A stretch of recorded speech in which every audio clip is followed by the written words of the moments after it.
आज बच्चों हम लोग जानेंगे संचारी रोग क्या होते हैं। क्या आप लोगों को पता है संचारी रोग क्या होते हैं? नहीं पता है तो मैं बताता हूँ संचारी रोग क्या होते हैं। संचारी रोग वो रोग होते हैं जो एक दूषित व्यक्ति से एक दूसरे से दूसरे व्यक्ति में फैलते हैं और इनकी रोकथाम भी है। ये हमारे आसपास ही हैं और ख़ास तौर से ये बरसात में फैलते हैं ज़्यादा। इनका प्रकोप बरसात में ज़्यादा रहता है, लेकिन यह है कि इनकी रोकथाम की जा सकती है। इनकी रोकथाम कैसे की जा सकती है?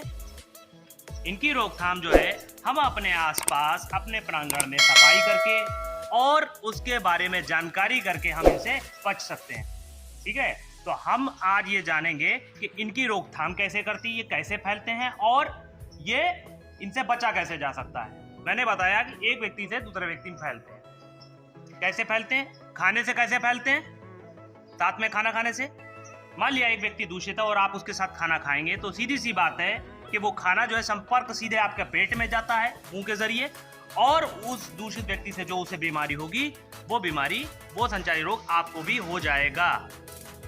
सांस के जरिए, भाई किसी को अगर कोई संचारी रोग से ग्रसित है, वो सांस लेता है और हम उसके संपर्क में, उसकी सांस के संपर्क में आएंगे, खांसता है, छींकता है, ठीक है, और थूकता है, तो उसके मुंह के जरिए जो बैक्टीरिया होते हैं जो निकलते हैं, अगर हम उनके संपर्क में आएंगे तो जो बीमारी उसे होगी वो बीमारी हमें भी हो जाएगी।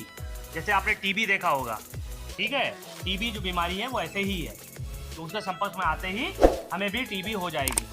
ठीक है, तो इस बात का हमें ध्यान रखना है। और आपको पता ही है, आप खाना खाने से पहले, खाना खाने के बाद हाथ धोते हैं, ठीक है। टॉयलेट जो है वो किसी खेतों में ना जाके हम हमारे घर के अंदर जो बने हुए हैं टॉयलेट, उसमें जाते हैं और उन टॉयलेट की भी सफाई रखनी पड़ती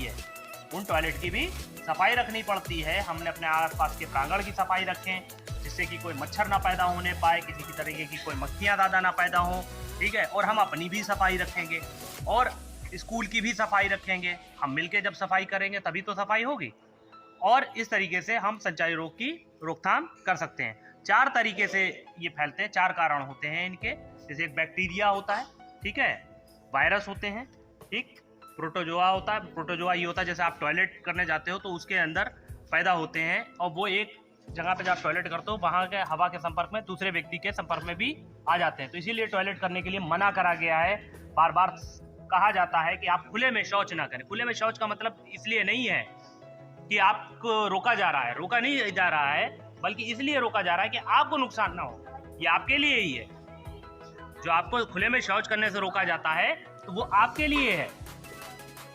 जो सरकार नियम बनाती है, जो नियम बन के आते हैं, जो हम लोग बताते हैं, जो और अधिकारी, जो डॉक्टर्स आके बताते हैं, वो इसलिए बताते हैं आपको कि वो आपके लिए है।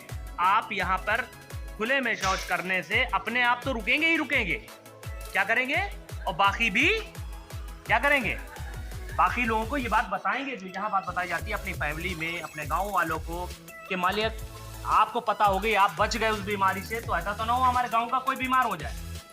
क्या चाहोगे? तो फिर तो इसी तरीके से जो शिक्षा दी जाती है यहाँ पे, उसे आप अपने घर में भी बताया करें और सब मिल के इसको हम रोक सकते हैं, ठीक है।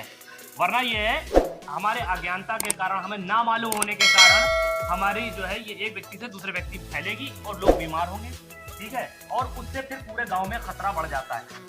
पूरे गांव में खतरा बढ़ जाता है ना, जब बीमारी कहीं पे आ जाती है तो उससे पूरे गांव में खतरा बढ़ जाता है। तो इसलिए जब सब मिल के करेंगे तो पूरे गांव में ही नहीं आ पाएगी, ठीक है। तो सफाई करेंगे आज से और हाथ धोने का वो रखेंगे।